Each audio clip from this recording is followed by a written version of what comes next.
Hello there.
Hello there.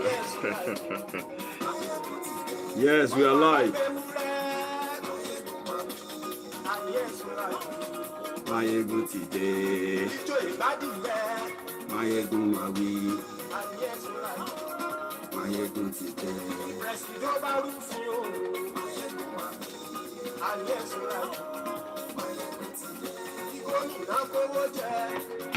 Thank you for joining me. Very much for joining me today. This is Maiyegun, and happy Sunday to you from wherever you are watching from. I hope the audio is perfect, you know, on your own various devices. I know. You know what happened, yeah? Yeah, you know, after my last broadcast, which I believe I just, you know, my usual way. I don't get wardrobe, so I just enter and turn on the camera all the time. So someone said the audio is not loud. Please check your own device, turn it on. Yeah, increase it from your own. And if you have to come out and go back in, do that. Okay. Jimmy Tijani, thank you very much. Jimmy, yeah, thank you so much for joining me. So after the last broadcast, yeah, my barber saw the video and he called me and he was like, "Guy, you are due for haircut." So, and that's why I had to go today to get this on. And thank you so much for noticing that, by the way, you know, to all of you. So happy Sunday to you. We are back. Today is meant to be our Sunday sermon. But has there ever been any of Maiyegun's broadcast that is not pretty much a sermon to every listener and every watcher of, you know, all my series? So the sermon continues. Today, thank you very much, Jacob. Yeah, we'll talk more about that later. Yeah, thank you very much. So the situation that Nigeria did now, tonight I am somehow in a bit of a lighter mood, and I'm going to mix the presentation today with events, you know, mixing events, happenings, their schemes, their plots, reminding you where you are, no matter what the propaganda they are pushing at any point in time. As you move into 2021, 2022, the game is going to change, but there are other things that are also going to get worse too. But however, everything will still come back to the same thing, pretty much on how to rob you, continue to rob you, lie to you about a country that they have depleted beyond recovery. For my country, still, I don't think it's going to happen in the next 100 years, because those who are pillaging the country, the criminals who are milking the country, they are not tired. They are not done. And those who are doing it now are even pretty much minute to the numbers of those who want to take over from them. And when you look at the future of Nigeria, when you look at the future, when you look at the present, when you look at the future, you are going to agree with me on many things. I mean, even though we may look powerless, we may look like we don't really have this strong voice to change things the way we want it to change, or we want them changed, right? But every little voice we had to this, every little soul, every human being will try to enlighten about the danger of agreeing with the criminals who are career criminals in Nigeria. Agreeing with them is agreeing to your own self destruction, because if you picture it, you will realize that when they depleted Nigeria, destroyed, looted, killed those they would kill, and the rest of that, and they decided to hand over power to shift to democracy. They gave you a book called The Constitution of the Country, right? Now, in that book, there was nowhere that there was any plan, 10 years, 20 years, or 30 years, a plan for the people of Nigeria that would be going into democracy. But they had all perfect plan for themselves, how to keep the power and wield it as they wish. So 20 years after, because they had no plan for anybody, they just told you about democracy. And some of you actually read a lot about democracy, and you continue to pretend or continue to be hopeful that someday, one way or the other, Nigeria will practice a democracy like the rest of the world, where Nigerians in Nigeria will be treated as human beings, not as slaves in their own country. You are dreaming of that. You are lying to yourself. It is a complete delusion if you believe that. And this is why. There was no plan for any future for anybody. There's nothing Nigeria has in stock for you. Whether you are Hausa, Igbo, Yoruba, Efik, Joy, Sheikh, call yourself anything. Muslim, Christian, North, South, whatever you want to call yourself. There is no plan for you. Your existence is just statistic. And that is exactly what it is in Nigeria. For 20 years, the children that, do you know that they are now 21 years old? If you have a child that came to a Nigerian born in 1999, that Nigerian today is over 21 years. It will be 22 years by next year. Now, look around you. You see, let's even take the recent event, for example. You see the children they kidnapped in Kankara, over 600 school children they kidnapped in Kankara.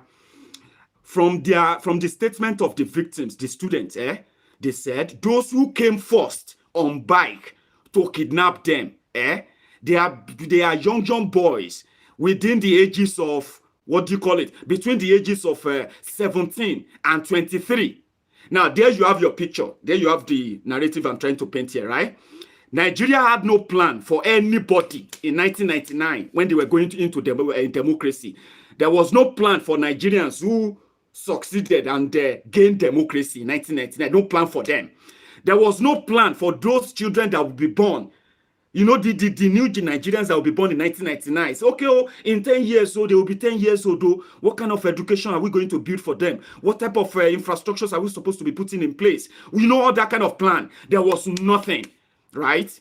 So 21 years after that, those children are now becoming either Boko Haram, bandits, terrorists. Some of them are now becoming social media influencers, vuvuzelas, praise singers, ass leakers, crumb chasers, Buhari Deans, Buhari Didaris, Buhari Denotus, Dijatus, Buhari Shukus, Ngos Diaris, Nneka Harris, the obedient fools, the sophisticated morons, and the humbled slaves of this world. Because that was the consequence. I mean, that is the consequences of having no plan for the future of that country. 21 years, no plan. Consequences of that, insecurity. Who are those who kidnapped, the first who came on bike to kidnap the school children? They are in between the ages of 17 and 23. There you have your figure, like I said. Yeah, there you have it. The result of 1999 to 2020. Now, let me ask you this, if you are hopeful, that, okay, maybe when Boko Haram leaves, someone else will come. And when that person come, it will come and do magic. And then maybe, all your maybes, right? This is why you should stop deluding yourself, okay? The next person that is going to take over from Boko Haram will continue from the same way. Same way they handed over power to Obasanjo. Obasanjo handed it over to Yaradua. Yaradua left it for Jonathan. Jonathan handed it over to democracy of no plan. So that's to just give you the idea of what I'm talking about. Now, for 60 years that they have failed, here you have the greatest failure of all time. Before now, Nigerians were dying quietly. Owambe vibes. Thank you so much for your super sticker there. Pretty much and well received. Thank you so much again. So you have seen probably, let me even put it this way.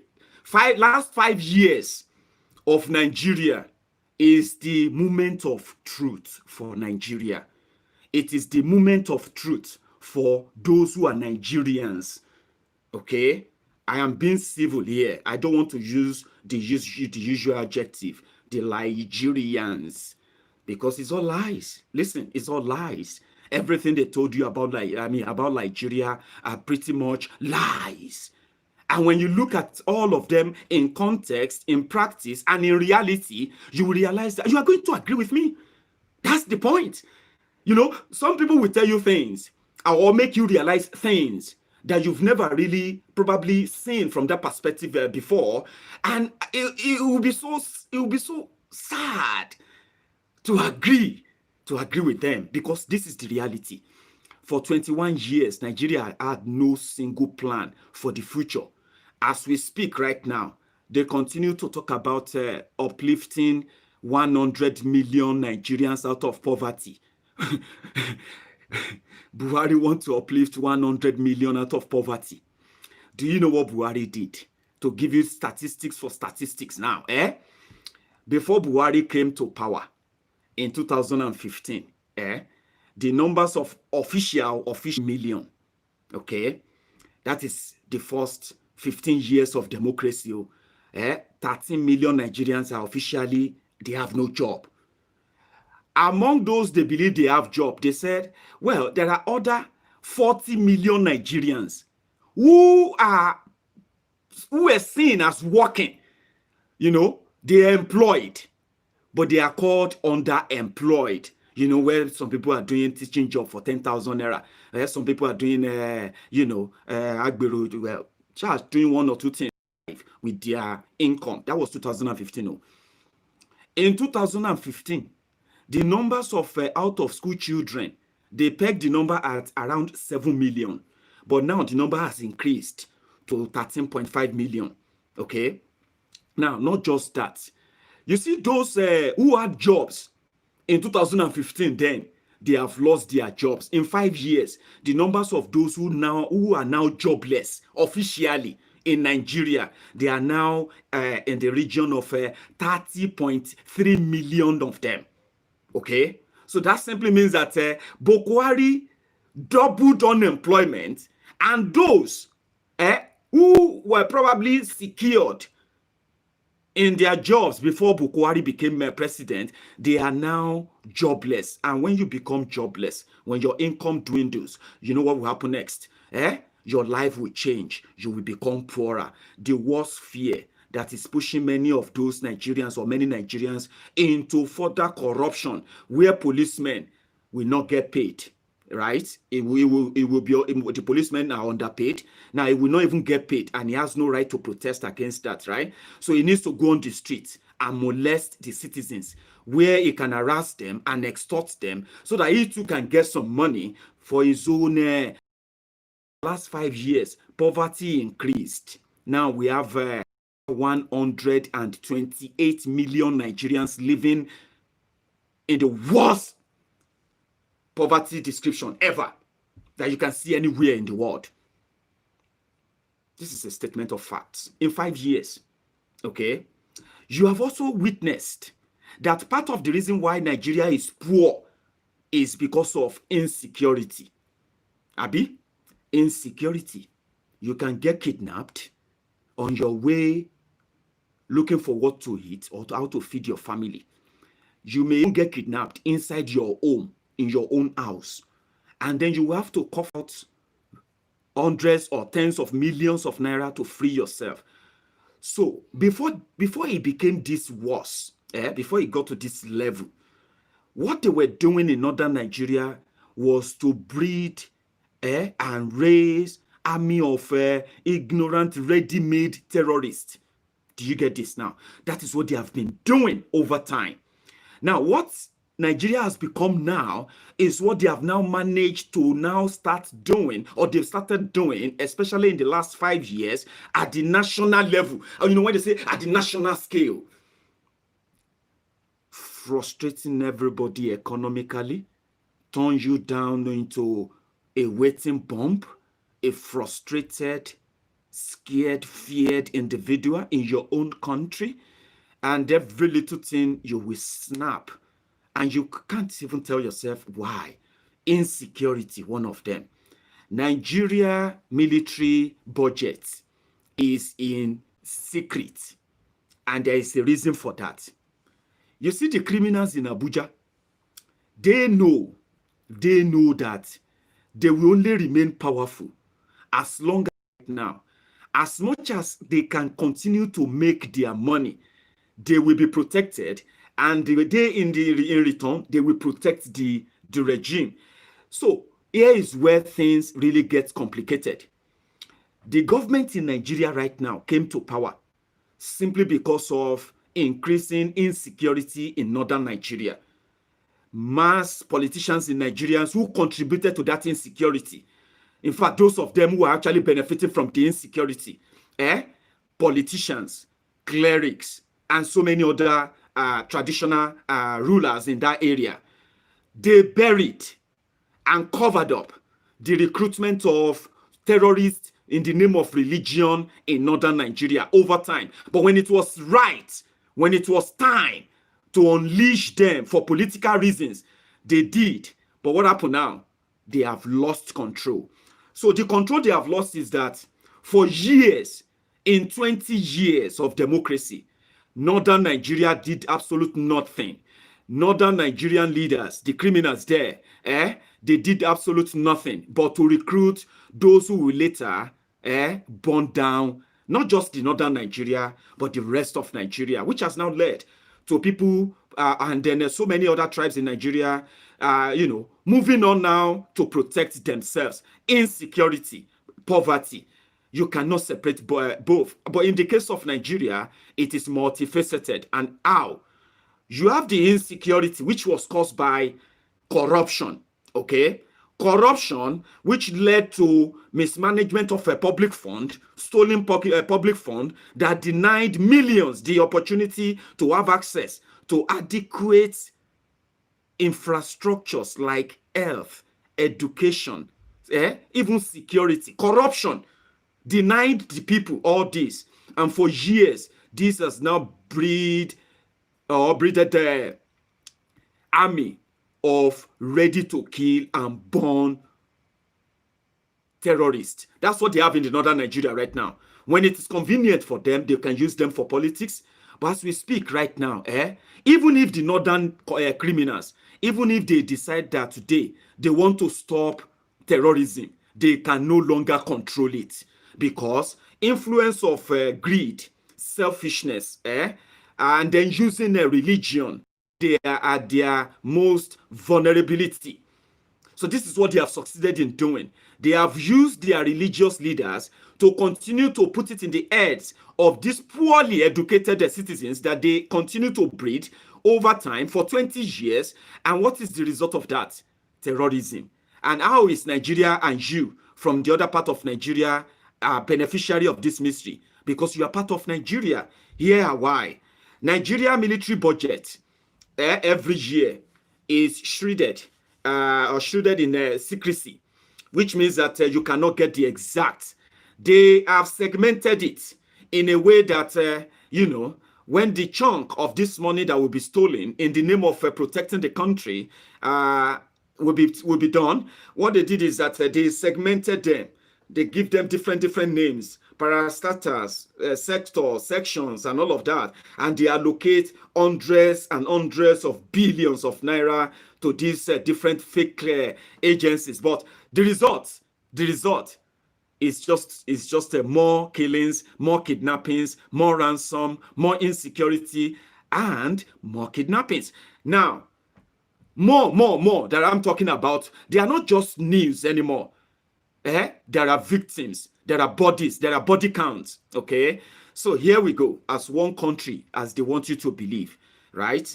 As much as they spend this much on the security budget, as well as how much they pay on ransom to terrorists.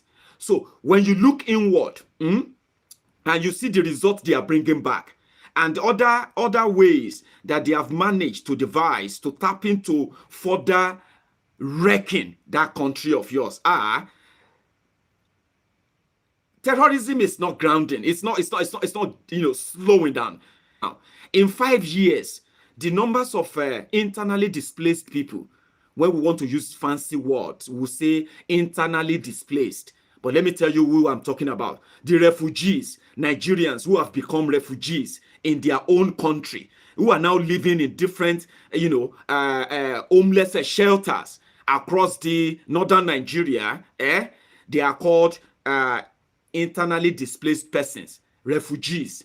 So the numbers of refugees in Nigeria in the last 5 years to over 4 million as we speak. And when we say 4 million, these are the people that are already no longer living where they used to live.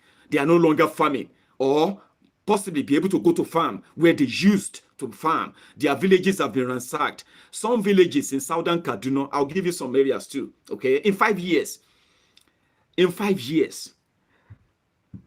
some areas have been captured by these terrorists, and they have renamed the villages into Fulani names in 5 years.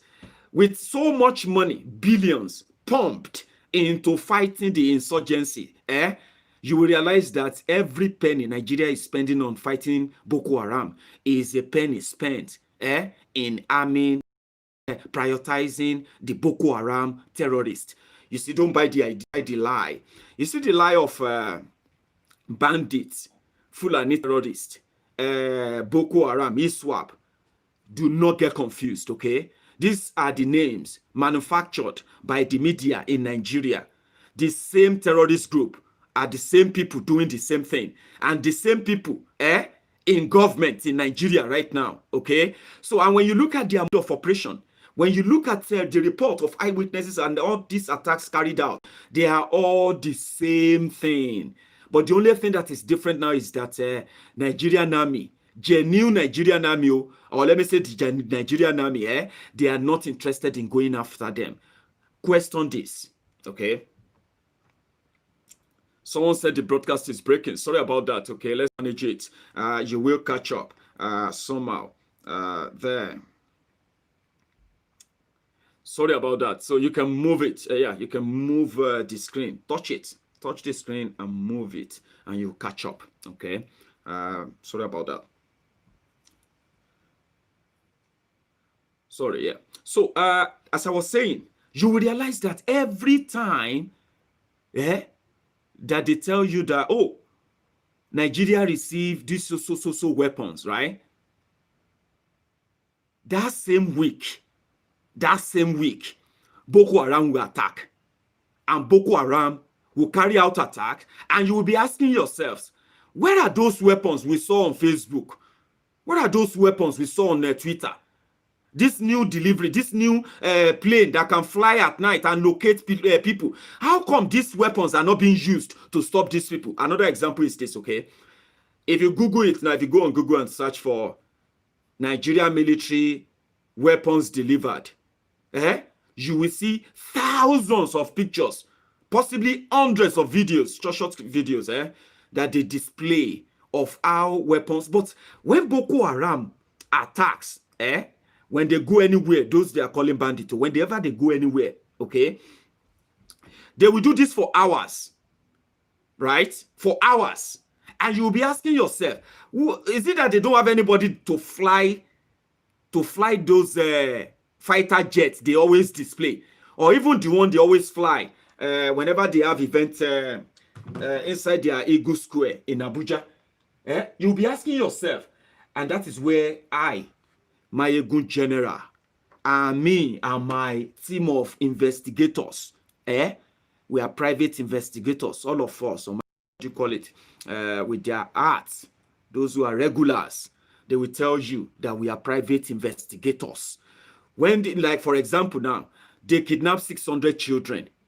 They said Boko Haram released 330 something of them.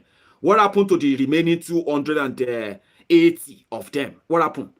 Should we not be asking them? No be 600, then talk to them, then kidnap. No be 300, go see Buhari. Where are the remaining 300? If we ask, they will say, but they don't see some. No, because we know it is all scripted. And that is why,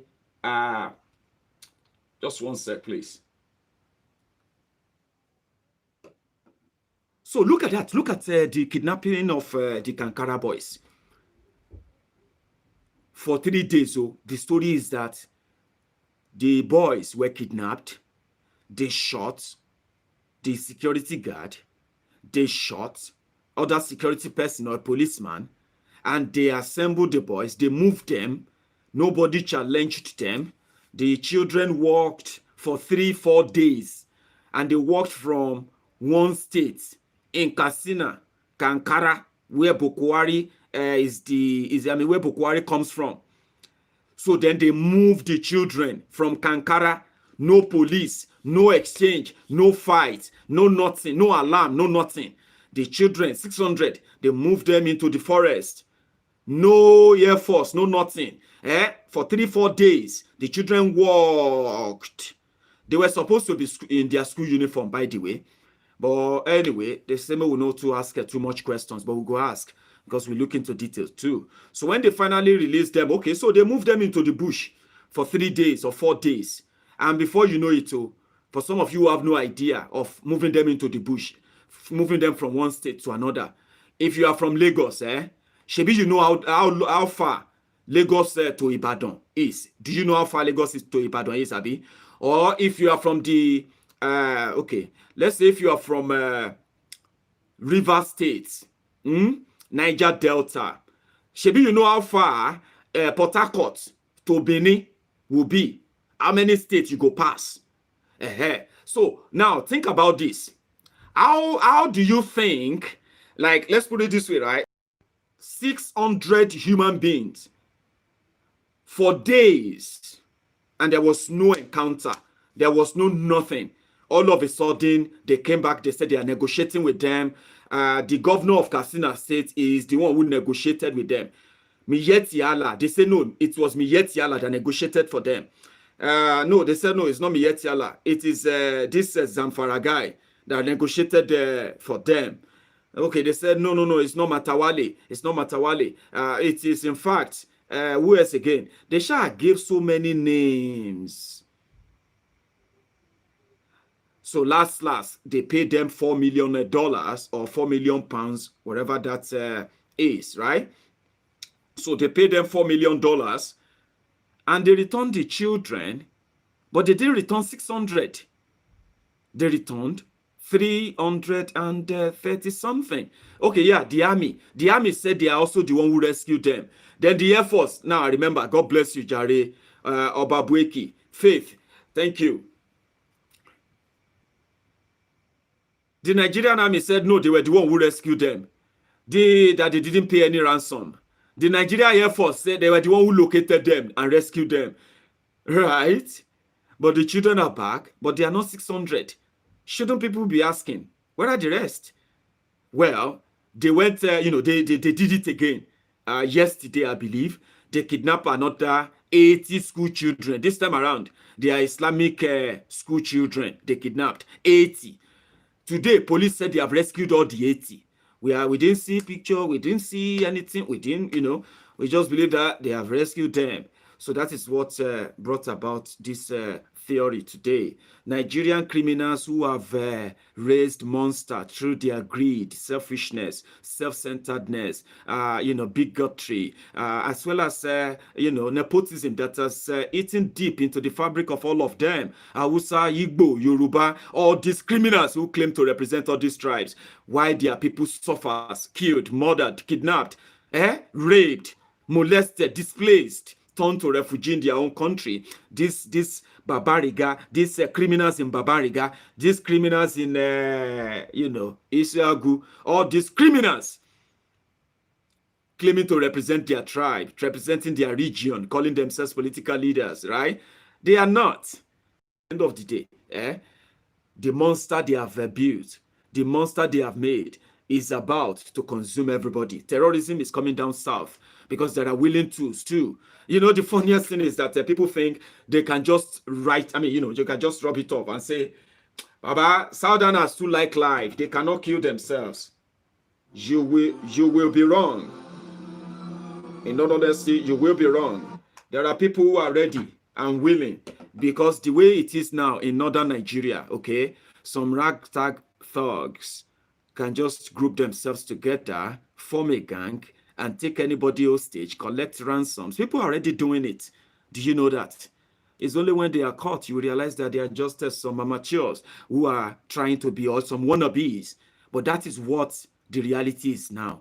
Government of not the governors in northern Nigeria, they have boldly came out to say there's nothing wrong in paying, paying security money to bandits. They call them bandits. They renamed them. They are Boko Harams. The same Boko Haram that were on the run before Boko Haram became president. So what did they do? They opened a charity for them under Boko Haram. They put a lot of money there for them as well. They called it Operation Safe Corridor. Think about that. The government that wants to protect our own people, will that same government be putting aside the billions of naira to rehabilitate the same terrorists who are still killing, beheading people, kidnapping them for ransom, kidnapping children, raping mothers and women, raping children? And the same government who sworn to protect them is putting aside billions to pay to terrorists who are ready to repent. How does that logic work? Like, I've got no clue. So it simply tells you that even if I come out crude, coming out so blunt, telling you that the Nigerian government, every penny they spend in fight against Boko Haram is a lie, because it is a penny spent, every kobo spent to protect the interest of the terrorists. And I will have my backing. Here is my evidence. Disprove it. Yes. Disprove me that Nigeria is not sponsoring terrorism for every penny they claim to spend on fighting terrorism. When in fact, those arrested in the act of terrorism, those who have committed, the same people are not facing any justice. They are getting rehabilitated. What other insult would you think? Tell me, what other insult do you think will actually trigger you to agree with me that the government of Nigeria indeed are the same people paying terrorists to continue to commit terrorism in Nigeria? Can you disprove me, please? Because what they have is this. There is no court. There is no special court, even if you don't want to use the regular court to try terrorists, Abi. The point here is that it is true that there are some genuine soldiers in Nigeria who are working so well enough to apprehend and arrest so many terrorists in Nigeria under different disguises, either as bandits or either as a Boko Haram, either as ISWAP, either as a Fulani terrorists, whatever disguise they are using. There are indeed some security forces in Nigeria arresting them. But there is also a program. Whenever they are arrested, they offer them amnesty. The war is still ongoing. People are still being killed. People are still being kidnapped. People are still being beheaded. Villages are still being ransacked. People are still being displaced. How can you be giving amnesty to the same people doing that and sending them back into the same society? And you turn around to say you are doing your best to fight terrorism when people continue to die? And many other people are going to still die? What else do you want me to say to you to convince you that Nigeria is sponsoring terrorism? What else? They rehabilitate terrorists. They pay them money. They send them back into the society. So far, so good. The program that is doing this in Nigeria is called Operation Safe Corridor, only overseen by the Nigerian military. No other agencies know anything about this. How do you treat people prisoner of war when the war is not over? How do you call them? Okay, if they are prisoners of war, how do you release prisoners of war when the war is not over? So from the intel, from the report we received, the what do you call it? The Kankara boys that they freed, part of the deal was to pay them 5 million pounds. Then they were also to release some key fighters. So they don't want Nigeria to rehabilitate them. They don't want Nigeria to delay anything. If you want now this new deal, you see all those people, don't rehabilitate them. Just send them back to us. And we'll release these Kankara boys. We'll release half of them. And they are not telling the whole country the truth. How many of these children are still in the hands of the terrorists? How many of them died? How come they don't want to answer that? Until another one happened again yesterday. 80 school children kidnapped. And they have managed to use their... Now, the news is that they have freed them all. In another 24 hours, the real news may come out that the children are still in kidnapping. Do you know that? That after the 600 children kidnapped last week in Katsina, the Kankara boys, these Boko Haram terrorists, they kidnapped another 80 yesterday. So tell me, now, they pay them money to release half of the children, but nobody is asking. No one is asking. What happened? What is the identity of those who died? What are their identities? At least the children said some died. Yes. During that journey of 3 days, 3 nights, the identities of those who died.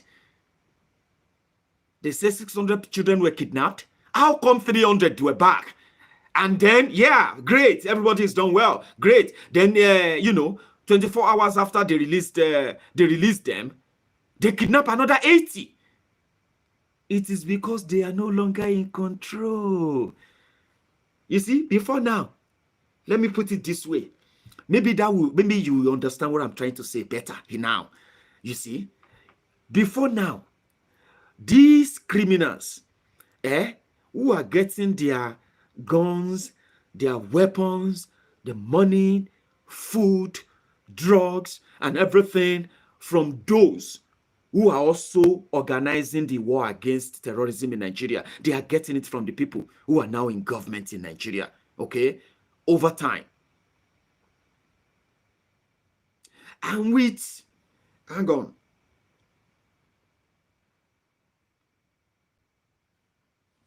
Sorry, I actually missed, I was caught up in that comment there. So sorry about that. It's a bit of a distraction, okay? Just a moment.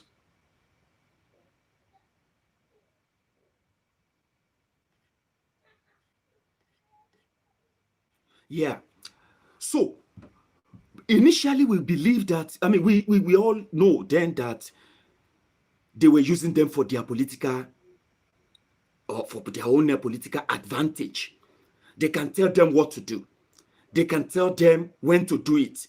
And they can coordinate what they pay to them, how they finance and fund them, protect them, and whenever they are caught, how they get freed again. But you see, with what I know now, it seems that, you see, the politicians themselves, they have now lost control of the whole thing. That's what I'm trying to tell you. They have lost control of these thugs because the number before now, it seems that they could coordinate them. They can say, okay, you in Zamfara, you can kidnap people today. You in Yobe, you in Niger. You know what I mean? That was then.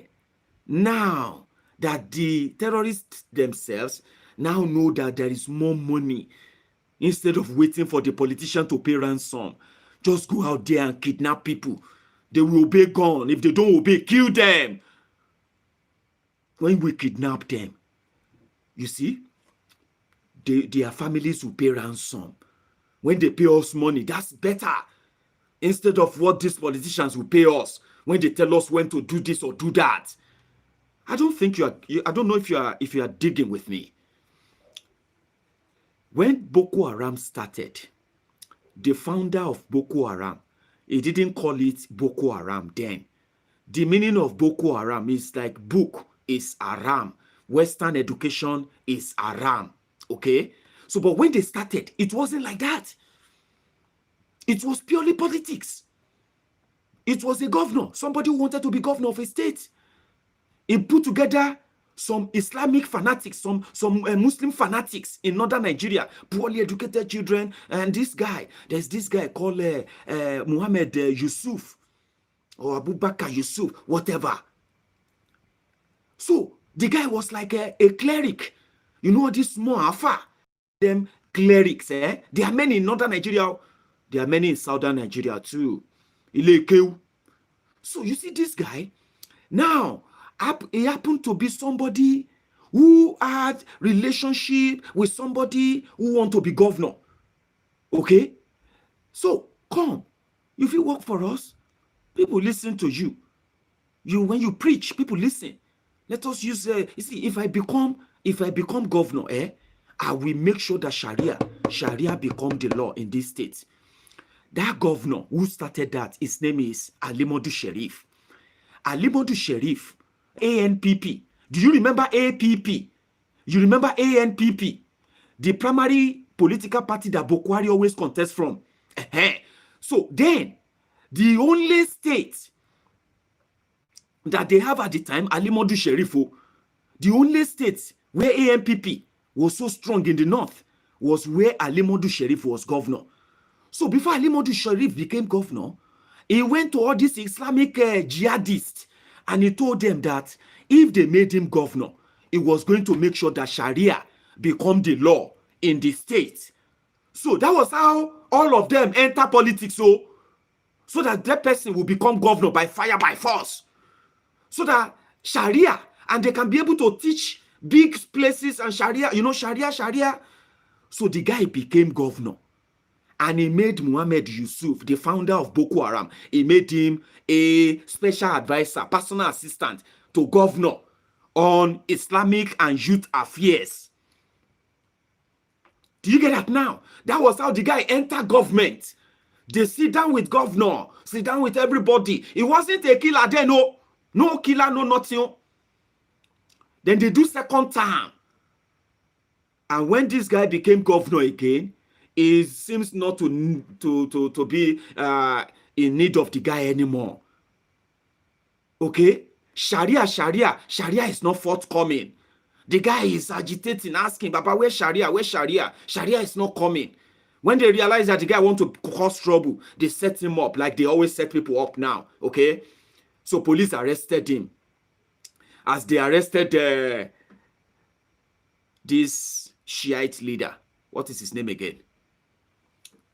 Announced that the guy don't die. They said the guy died when he was trying to escape from police custody.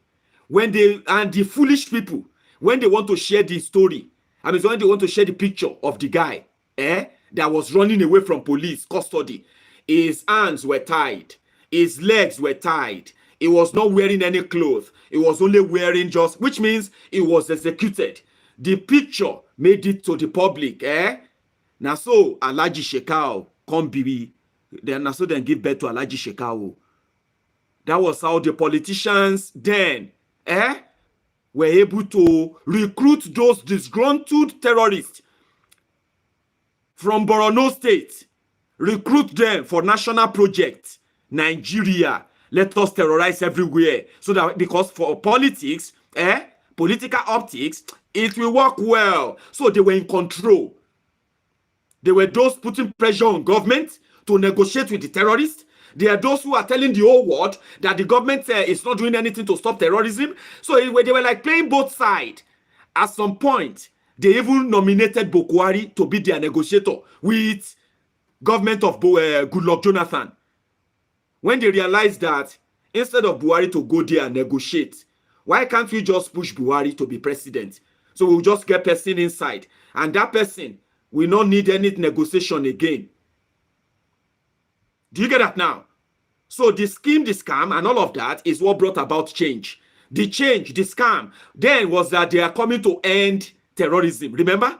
They were coming to end terrorism. They were coming to develop northern Nigeria. They are coming to make sure that people who are displaced are returned home. But 5 years down the line, 5 years after that promise, more people are dead now. More people have been displaced from their homes. More people are living in refugee camps in Nigeria. More terrorist groups are now up in Nigeria. And today, Nigerian government now negotiates with terrorists and they pay ransom to terrorists. Something that would have been so criminal 5 years ago. For those who genuinely know that if you pay terrorists, you are not ending terrorism. You are funding terrorism. And when terrorists have access to money, weapon, for the IPOB, the Biafrans, when Mazi Nnamdi Kanu was alerting all of us. Just 1 second. By the way, my son took me out for dinner today. Unfortunately, he wanted to take us and give us his parents a treat. He's 5. For those of you who know Caleb very well. So he decided I was going to take me and his mom for dinner, take us out for dinner. So to McDonald's. However, when we got there, they said that the lockdown rules is now in effect, meaning we can no longer sit in. So I came back home.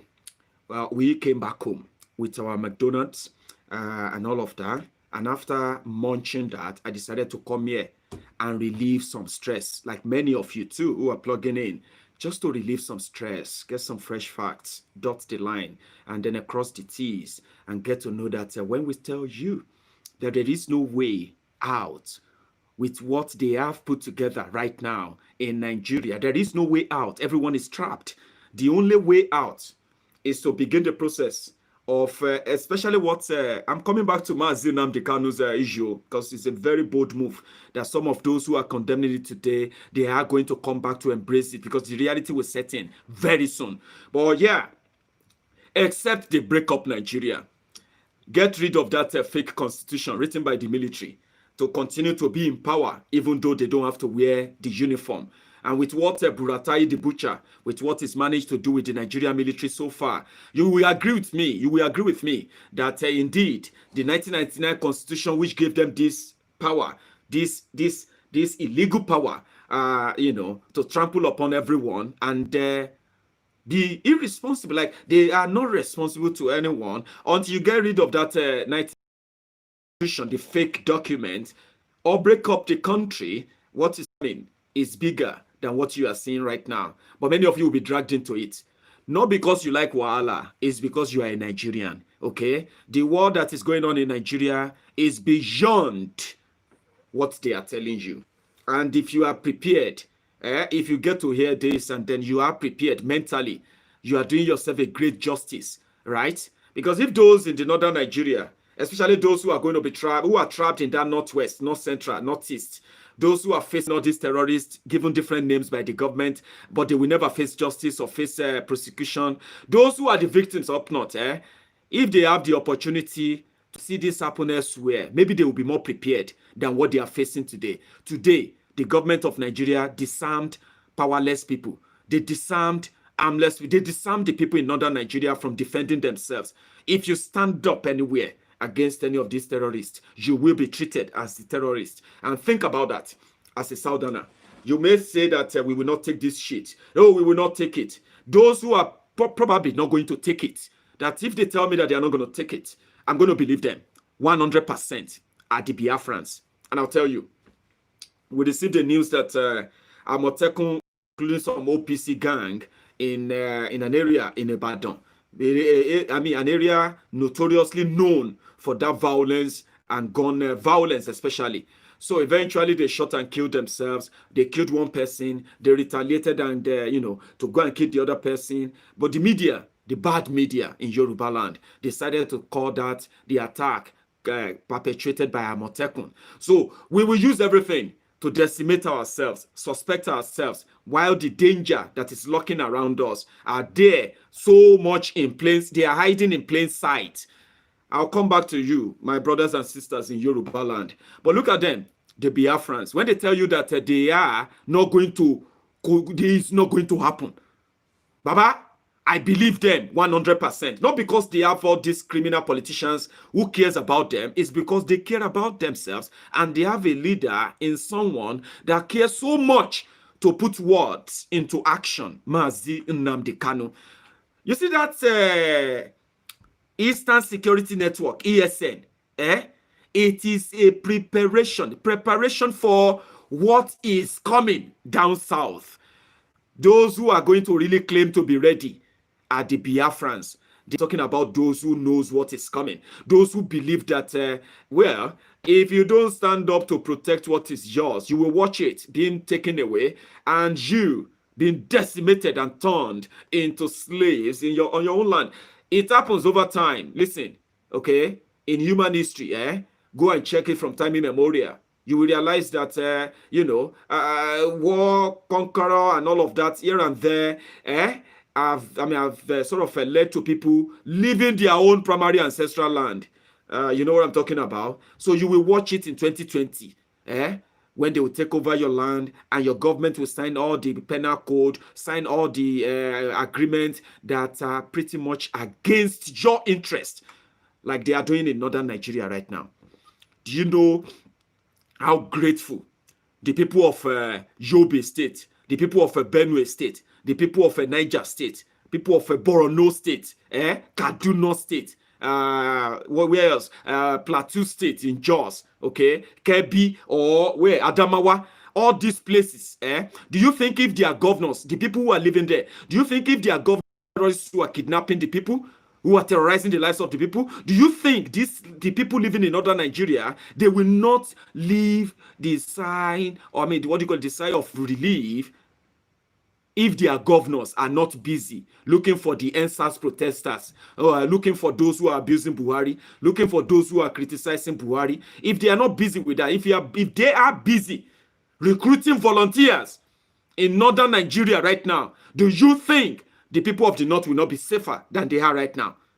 And that is what Mazi Nnamdi Kanu is doing. You don't need to like him.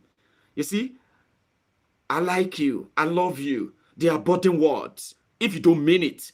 Because when you love someone or you like someone, you have to love and like them unconditionally.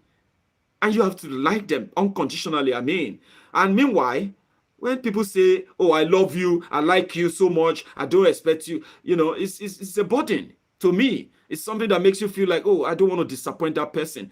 If you want to be a leader that makes everybody smile or that makes everybody happy, go and sell ice cream. Yeah, go and be an ice cream seller. Everybody will be happy around you. So Mazi Nnamdi Kanu put words into action, and here we are, young men and women volunteered, and they stand up to say, listen, it is worthy to die on your feet than to die on your knees. So this is great, brave, and it is a great warning for those who understand how security and terrorists do operate. They are really, they are lily-livered cowards. Terrorists don't attack people who have weapons. Do you know that? Terrorists, they are cowards. When they see people who are armless, women, children, disabled, vulnerable people, terrorists, they feel stronger. Do you get that now? They feel stronger. But when you return fire for fire, they don't come then with, oh, we are just going to come in and do our thing. They come in because they know that they will not leave complete as well. And that is to say, you give it fire for fire. The only people who are mentally ready for this now are the IPOB members and volunteers in the Eastern Security Network. You don't need to like Kanu. Liking him is just putting a burden on him. And that's why I said, if you want to become an ice cream seller.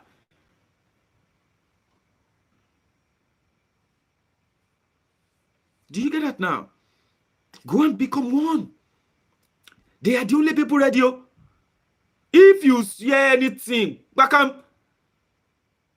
that people clashed with ESN, now the bandits and the terrorists, disguising as Fulani terrorists, okay?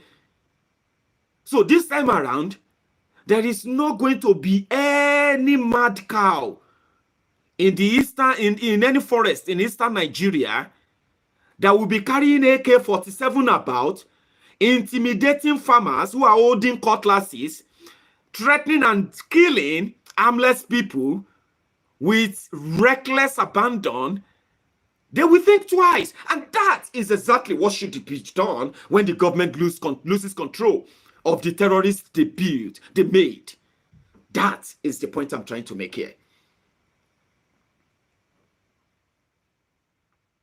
The government should be the ones to be, when you see the Nigerian army convoy going somewhere, you should be happy because you know where they are going. And where are they going? They are going after those terrorists who are shooting and killing people. You should be happy, right? But not in Nigeria. When you see the convoy of Nigerian military moving, you see them in cities. They are going after anybody asking Buhari to do the right thing. Meanwhile, the terrorists on bike, they will stroll into villages. They will shoot for hours, kill people that they want to kill, loot where they want to loot, and kidnap those they want to kidnap for hours, unchallenged. Only for everybody to start saying, it's because. Do you get that now? That is the point. Every penny they spend trying to fight terrorism is spent to fund terrorism. And the only people who are ready to stand shoulder to shoulder when they bring it, when they say, yeah, bring it. See, let me tell you something. I am very proud, very, very personally proud of what Mazi Nnamdi Kanu and his team, everyone working with him in IPOB. I am proud of them. When they say people are talk and do, you may not agree with them. And that's the problem with these criminals in Nigeria, okay? They think when you don't like them, definitely, or when you point out their lapses, you are an automatic enemy. No, you should expect that. And as a leader, like I said, if you want everybody to like you, go and become a comedian. Even people don't like all comedians. Do you know that? Somebody that want to make you laugh, people will still tell you, what rubbish is he talking? This is not even funny, this idiot. I don't even like him. So if a comedian can be disliked, why should you, a leader that needs to take a decision, make decisions that affect millions of lives? They are the only people ready. The Biafrans. Hate them, like them, love them, whatever you want to call, wherever you belong to. They are the only people ready. If they shoot 200 AK-47 around anywhere in the Yoruba land, everybody will first run away. Okay? There won't be anybody that's going to return that same 200 firearm now. You know why? Because those who have the right to do it now, they are even very much so limited because they have been told they can't carry firearm. Amotekun in Yoruba land, who are supposed to be carrying the most heaviest, powerful weapon, they are being put together and not being prepared to reason that way, that they will need that. Because their job is to protect the forest, the border. They are not supposed to come into town and investigate any crime, except anyone that is being planned against the Yoruba land or any jurisdiction in Yoruba land. That's what they should be doing, Abi. But I've been hearing story now. The Amotekun, they see them somewhere in the road. What are they doing in the road? What is Amotekun doing in the road? To come and collect, to start collecting their own roja too. No wahala. But you see this ESN, I have seen them display. Oh boy, you need see. next year, hopefully, when I get some of the new software we are trying to get at the end of this year, when I get them on and some of the equipment upgrade we are doing, when I get things on properly, when I want to show you, I'm going to show you some certain things that I'm keeping in my archives now. I have seen them displayed weapons that are indeed enough to defend themselves. You know, not be say you just carry gun, not just guns. Do you get that now? I have seen of you will get to know the name. You see, anti-aircraft, yeah, be waiting they call them. And when we were young, right? When we were younger, we used to call that. Is that not what we call bazooka? Oof! I have seen them displayed, many of them. So all this while, when they are allowing, oh God bless you, Jerry, RPGs. I guess smart people here. I'm more or less like when I'm on Maiyegun's diary, I feel pretty much like I'm inside, you know, a library where people knows everything I'm talking about. They just love the way I put it. That's why most of you are watching Maiyegun. You just love the way I put the analysis and all of that. Most of all these things are known to you too. Great minds. I have seen them display demo. So all this way that these Nigerian soldiers are doing gra at Mazi Nnamdi Kanu's estate, when they are arresting and molesting, harassing IPOB members that are waving flags and holding flags. So they have weapons though. And even despite all those intimidation, all those harassment, all those killings, IPOB, they still never for once use their guns against anything in Nigeria. Imagine that. This is before now. We have seen terrorists who have been strolling in and out of the eastern Nigeria in their main cities, schools, hospitals, public properties, people's farms. We have seen them kidnap people from their own farms in eastern Nigeria. Ebonyi, Enu. We have seen them attack people on their farm, machete them. I'm talking about victims over the years, in the last 5 years. We have seen people macheted to death in the eastern Nigeria on their farms. All these images, they are everywhere on social media. Okay? But for once, chai. So no wonder that some of my IPOB friends, I remember during the 8 days when the whole thing was really, really hot then, they would tell me, Maiyegun, we are just waiting for Mazi to give us the order. If Mazi if he give us the order today, they will hear him for the zoo. And I know many of you read about this on social media all the time too, don't you? When they will say, we are just waiting for Mazi to give us the order. Let him just give the order. So, boys have always been ready. They have always been ready. You see? You see what I tell you? That I told you then that if they get Biafra, whenever they get the Biafra, Baba, I will be glad to take up their citizenship. That is the kind of country you should be looking forward to. A country where citizens feels like if our leader says go, I have seen video. I have seen their parades. Listen, you see that video you saw then? The video you saw then, where they show you that launch day, where Mazi Nnamdi Kanu launch and all of it. You see that one? That one not just for parade. You see that amount of people you saw then in those videos, They are having them in every state in the eastern Nigeria right now. Do you know their job? They are roaming the entire forest in the eastern Nigeria right now. So if you are walking about as a Fulani terrorist with guns, and they will lay you, I don't know what will happen to you, but your guess is as good as mine, or my guess is as good as yours. You know why? Because they know what they want. And here it is. They have shown it too. They are smuggling weapon into Olodo. They are smuggling weapon to Nigeria. Oh, IPOB Nnamdi Kanu want to start war. Are you not dumb? Like this, my friend, whenever he becomes angry, he will say, "You are so dumb." I say, "Baba, no be dumb, not dumb." Maiyegun, see, that's not the point. Very, very stupid. I say, that's better. Yeah, very stupid, better. But you don't say, you don't call dump. Say, Maiyegun is stupid. Okay, yeah, that's much better. You know what I'm talking about? You are dumb. There is already war. People are being killed. Yeah. Villages are being ransacked. Policemen, soldiers are being kidnapped, killed. Royal fathers, politicians, children, family members of politicians are being killed. Where have you been? In jail? Or in a hole?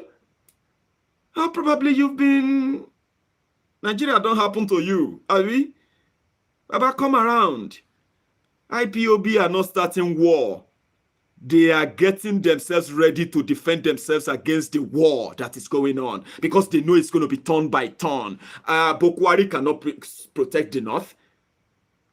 So somebody that cannot protect the north, can that one protect you in Igbora?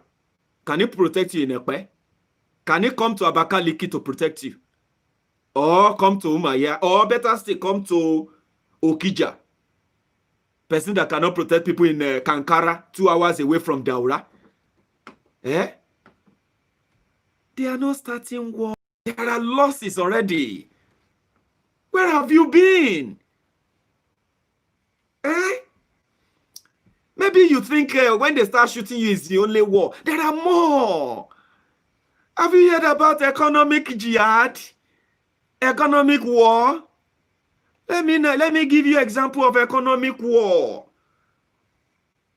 Before Boko Haram came to power, your 1 naira, even though you don't live Nigeria, but you are still suffering from the time. Every time naira crash, and now those where they spend naira for abroad, now them need the dollars. So every time naira crash, the naira in your account becomes useless. So do you know that your 1 million naira, the 1 million, you know, okay, let's put it this way. Do you know that when you had 1 million naira in 2015, today, that same 1 million naira you have in 2015, if you have that 1 million now, it is just worth 200,000 naira. You know why? It has been devalued. And when they talk about devalue, some of you, they are using different language and all of that to deceive all of us. But what I know about devalue be say, that naira no get anything anymore. The percentage that naira carry all over the world no reach 5% anymore.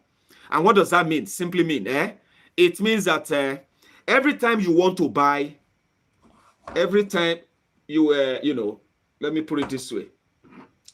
Let's say when you want to buy this Armani, for example, in 2015, you paid 100 naira for it. Very expensive. So, but you could afford it. Naira then was just 190 naira to $1. Not bad. It's a luxury. Okay, fine. In 2020, you will now need times 5 of that your 100 naira to get a bottle. The same bottle, no change in size, no nothing, no, just the same bottle. You will now need times 5 of what you used to pay for this in 5 years ago. You will need 500 naira now to get the same bottle. A bag of rice, you were buying that or nearly times 5 of that to buy the same bag of rice, the same bag, 50 kg, the same one you were paying 754 5 years ago.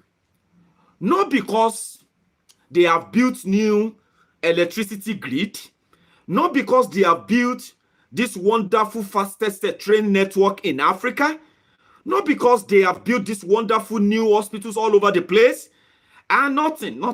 It's just simply because of their greed. They borrow money, right? I mean, well, they budget for that they borrow money in the name of what they don't need, which they are going to steal and put it on you. And every year, those who give them that money, they give them condition.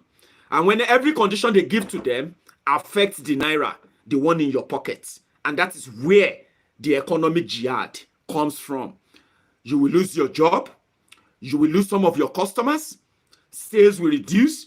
People's purchase power will cut down. Inflation will cripple in. And after that, recession will follow. And everybody will feel the brunt. Economy will shrink. And last, you may lose your life.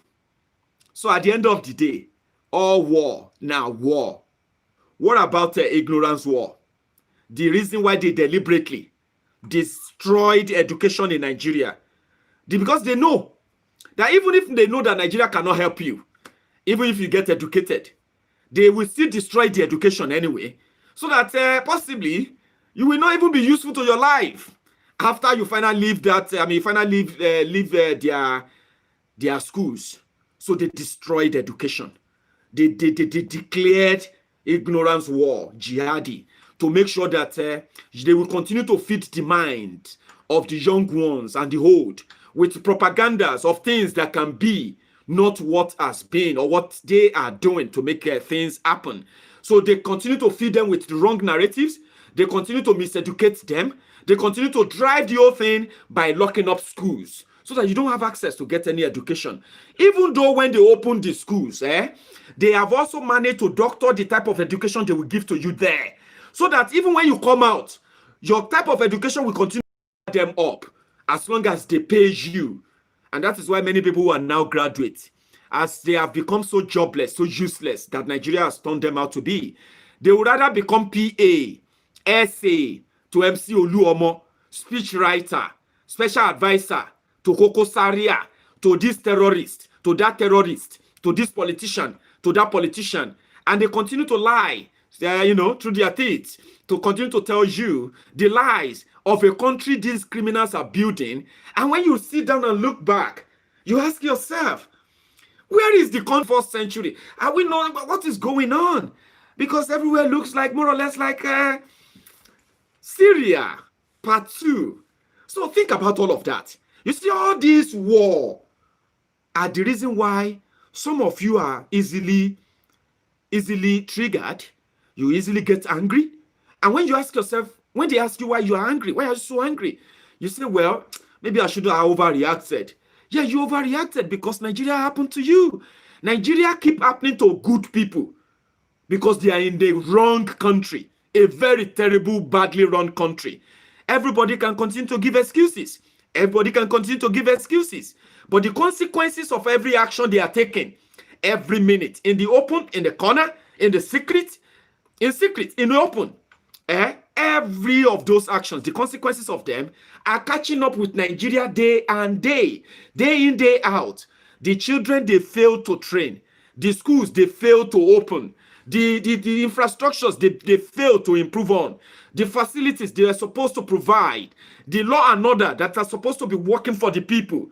The justice system that should be the last baton, the last hope of a poor man, right? Everything that should make a society work, that they have failed, or they've managed to sabotage. All these things have consequences. What were you expecting? You enter a room with a girl, you don't use condom, you come out. 2 months later, she call you that she's pregnant. And you are asking, what nonsense? When we're having it, did you tell me that you are going to get pregnant? Baba, what were you expecting when you didn't use the condom? You were expecting her to what? To call you and say, expecting. When politicians fail to provide the basic amenity that they continue to pledge that they have provided, they continue to give themselves pass mark on insecurity, economy, name it. Even justice system, the electoral system is in shambles. But politicians keep to give themselves pat on the back. They continue to give themselves pat. They continue to tell themselves that they have done better than their predecessor. Meanwhile, all these things have consequences. They catch up sooner or later. In the case of Nigeria, it took 60 years for people to realize that this is not going to work. And those who unleash the war on the country they claim to love, right?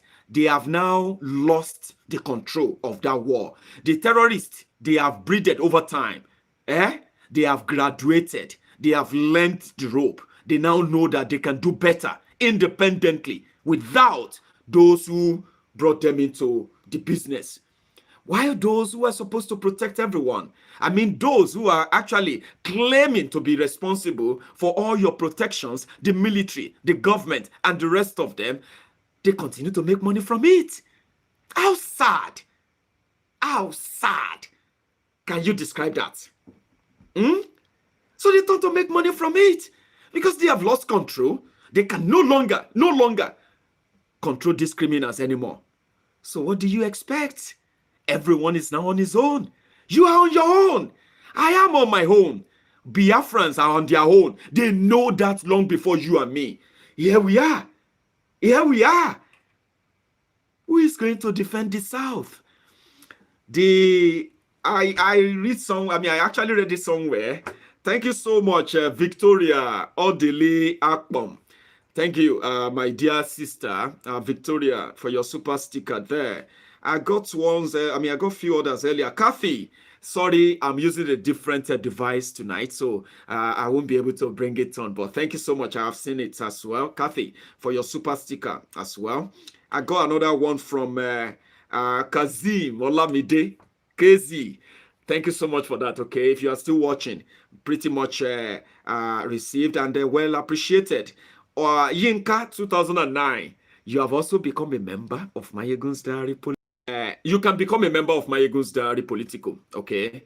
By clicking that, that you will see that $ just beside the comment section, right? When you click that, you can either join to be a silver, gold, premium, platinum, diamond, a member of Maiyegun's Diary Politico, okay, just like Yinka did. And you can also use it for your own super sticker or super chat, like Victoria, Kathy, and KZ did. So thank you very much for that.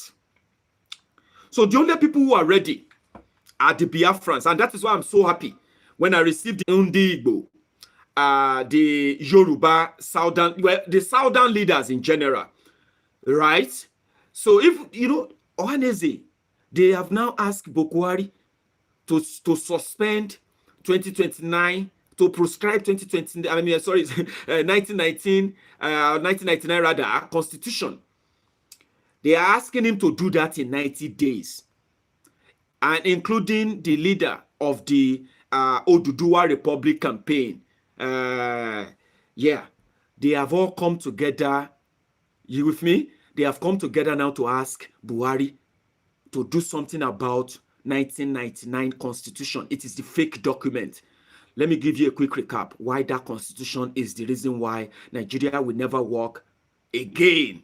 And it is the constitution that finally exposed the lie that they have been putting together, making all of you think you can work together and build a country that will work for you. It will never happen.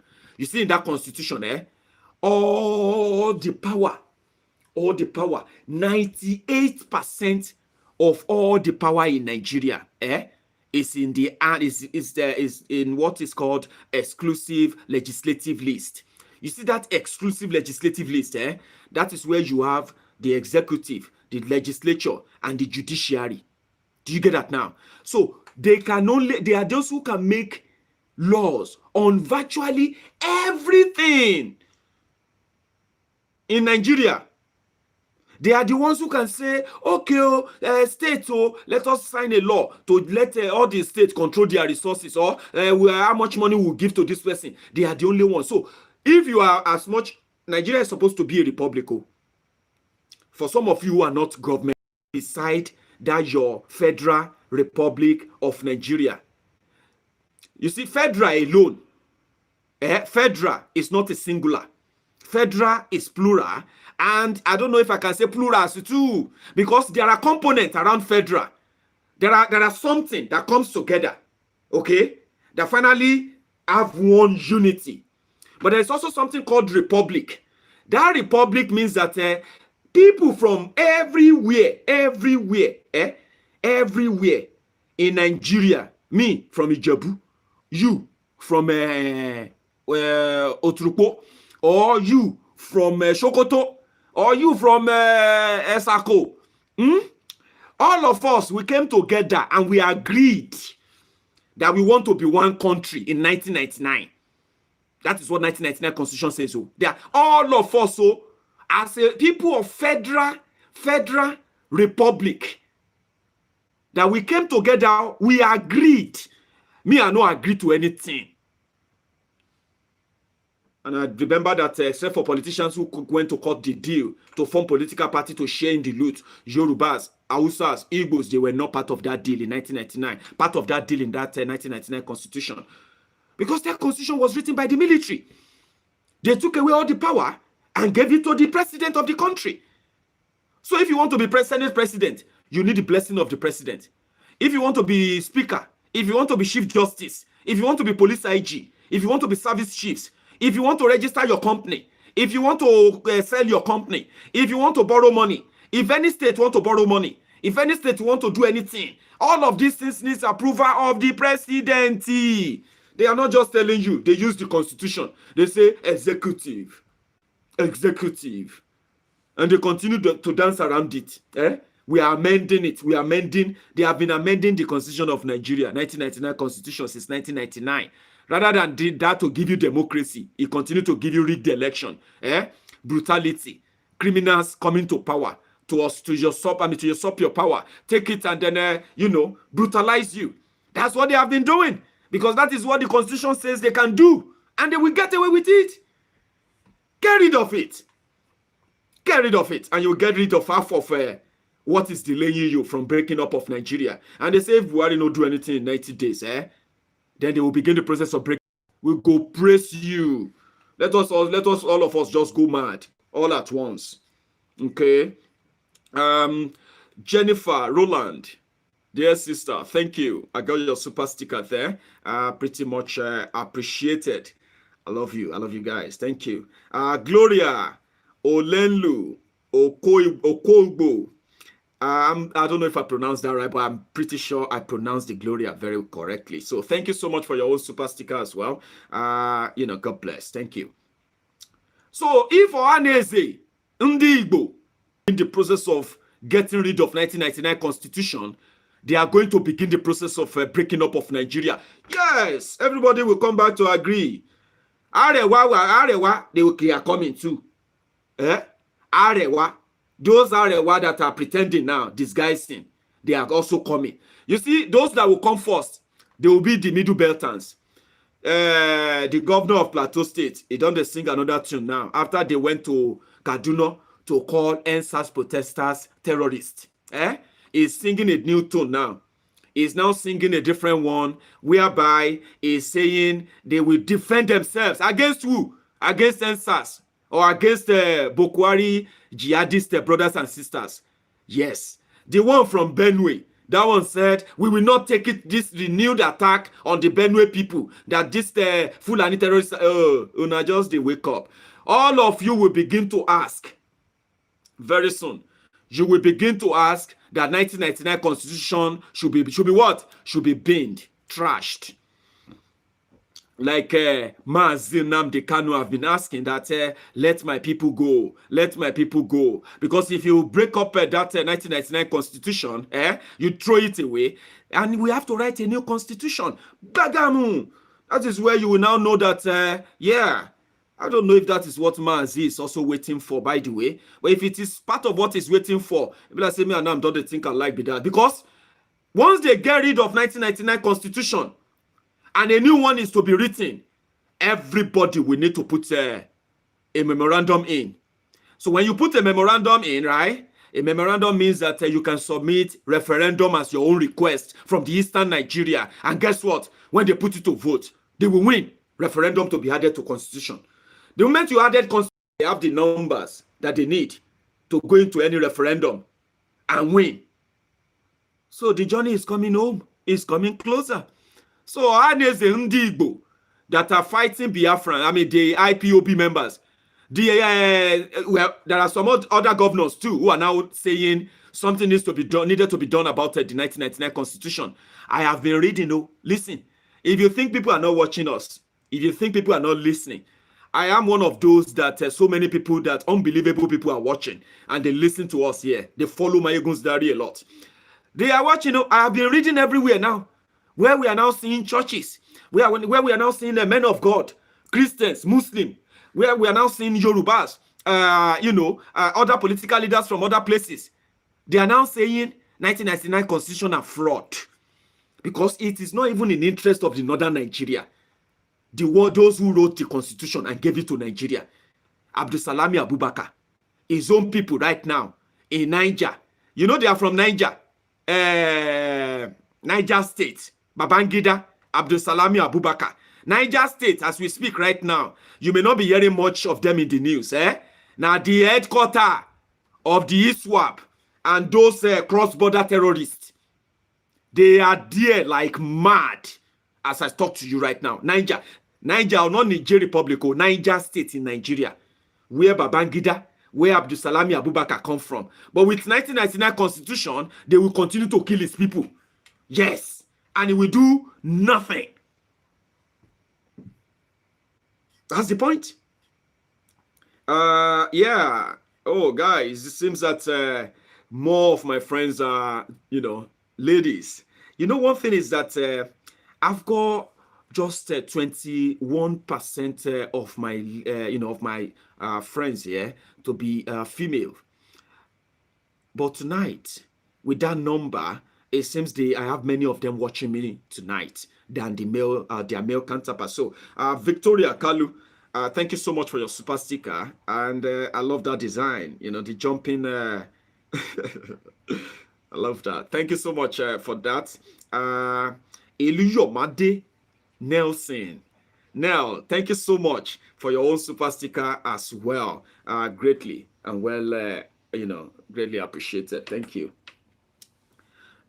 So spend more time listening to, I think it's relatively high. You are right. Because if Maiyegun's diary is about politics or mostly about politics, and we have these numbers of from 18,000 subscribers, and I've got 21 to 22% of them female, who are regulars, by the way, they are regulars. That's relatively high. You are right. I'm going to agree with you. And thank you to every one of you, okay? I'm just that naughty guy, that Maiyegun. Thank you so much. So all the ladies in the house, thank you. So I'm coming to the end of the broadcast now, but I would like to give you another 5-10 minutes, sort of a recap, so as for you to know what was this whole conversation about, especially if you joined us midway. First, I will advise you to please, if you joined us midway, watch this broadcast just about 2-3 minutes after this ends, and then you can catch up. But I'll give you a quick recap. Do you see Nigeria, telling you that Nigeria is insecure, telling you that Nigerians are not safe in Nigeria? It's not going to be a new thing to you.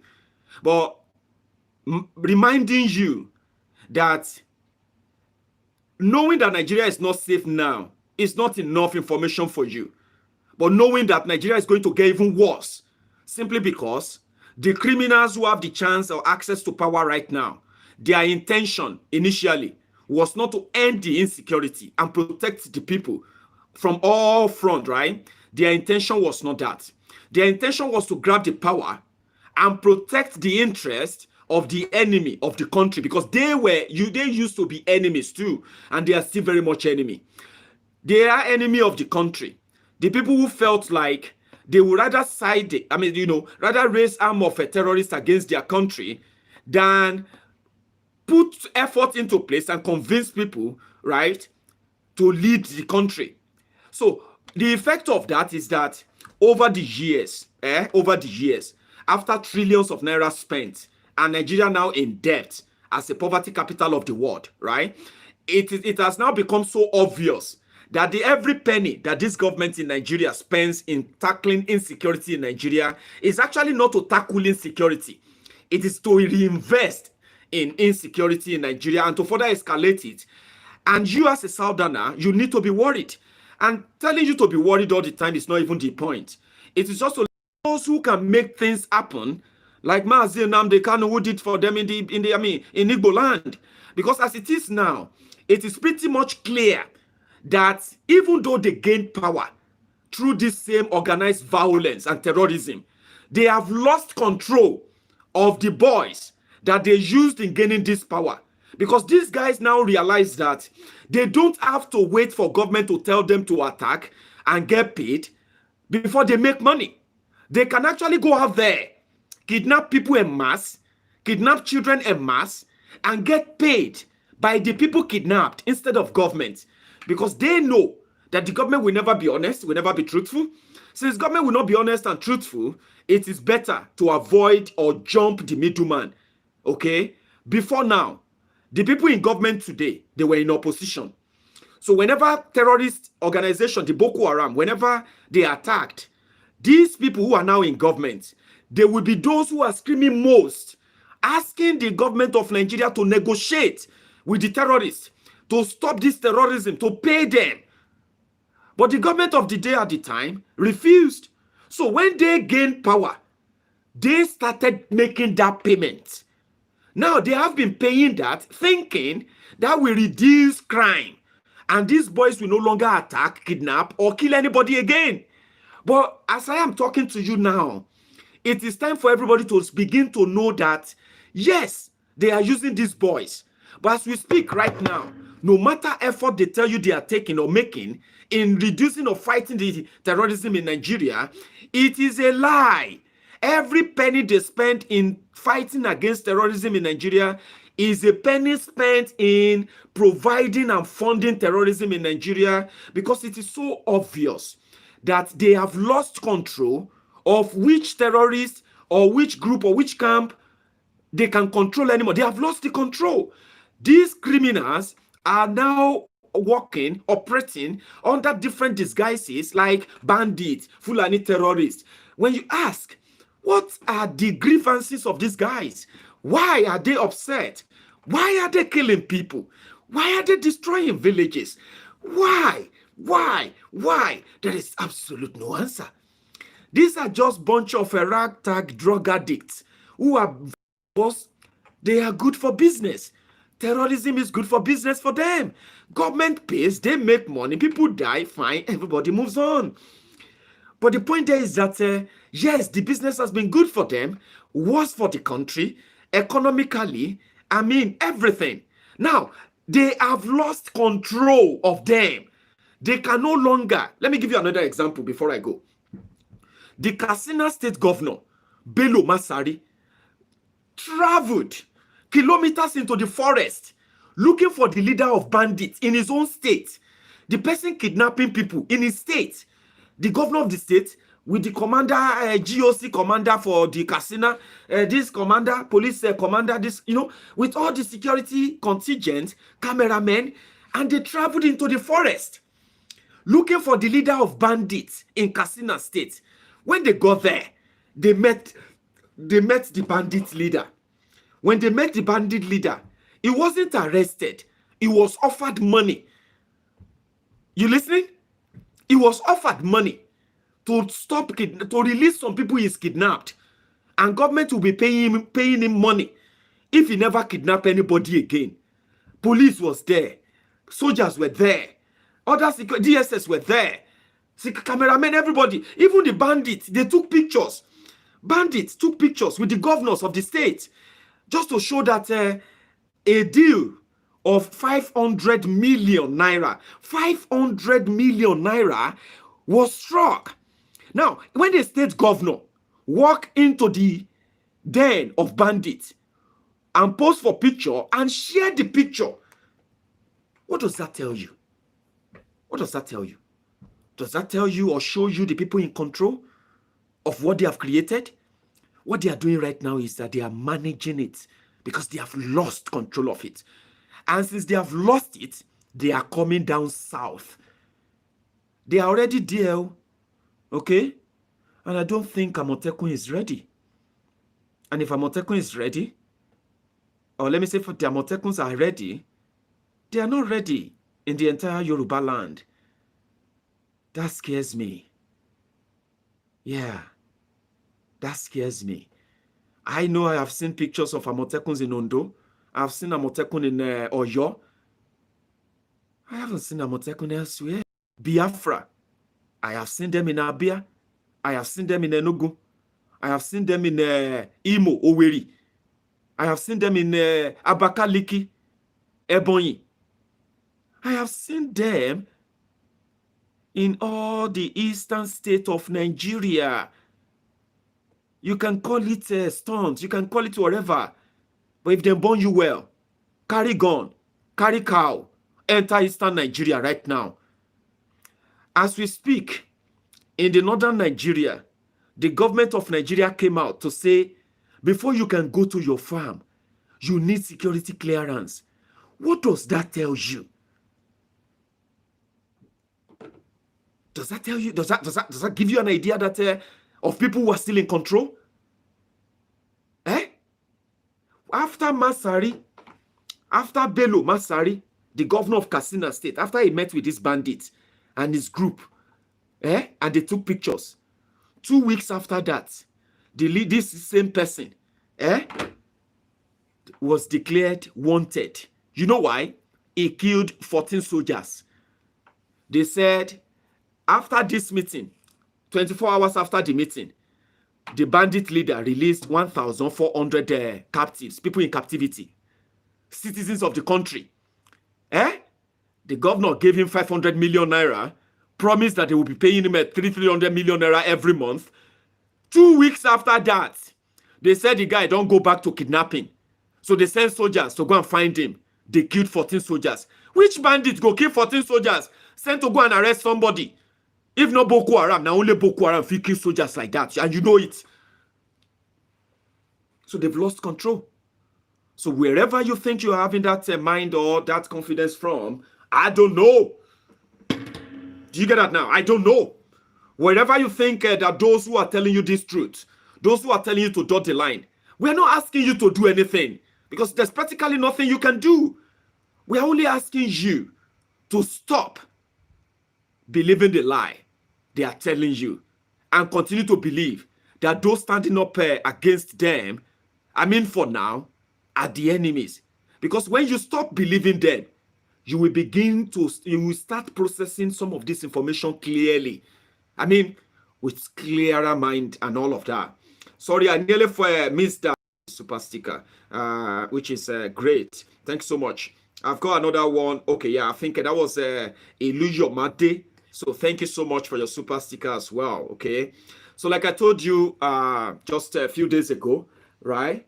I'm now going to be off for 2 weeks. My own holiday don't start to. So that when you see me on your screen twice a day, just know that I am just doing the Lord's work. And here in our own, on our own temple of truth, every time is precious, and we will use them now that I have them. I'm not going back to work until the 4th of January next year, 2021. We get a lot to catch up on. Thank you so much to every one of you who tuned in today, and every one of you who also chipped in your super sticker here and there.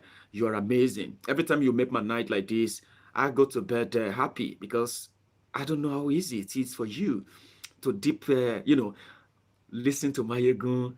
Then you actually take out your bank card, and there you are. Maiyegun, £10. Maiyegun, £20. Maiyegun, $45. Guys, thank you so much for that. It's there's no greater love shown to me other than what many of you have shown to me in the past few months. You've actually made me believe so much in myself, right? That I just believe that I can only get better and better and better. Thank you very much for your time. I'm going to see you again tomorrow. And until then, you should have a wonderful evening. So that is Maiyegun out.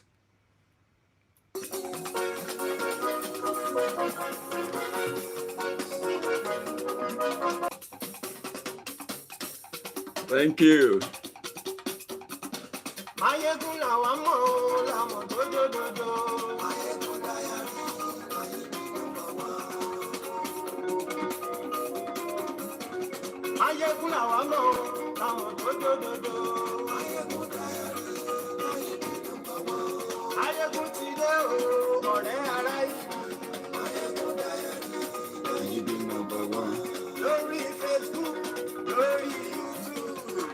Thank you. Ibo ni bẹ́ẹ̀ o.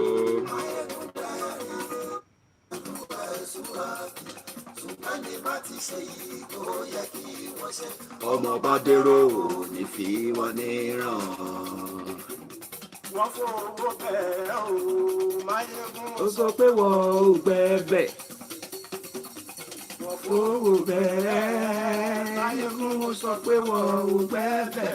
Oníkanṣá ti ṣe yìí tó yẹ kí wọ́n ṣe. Àwọn ará ìlú tó gbé wọn débẹ̀ o. Gbogbo ọ̀jẹ̀lú ẹ̀ súnra kì.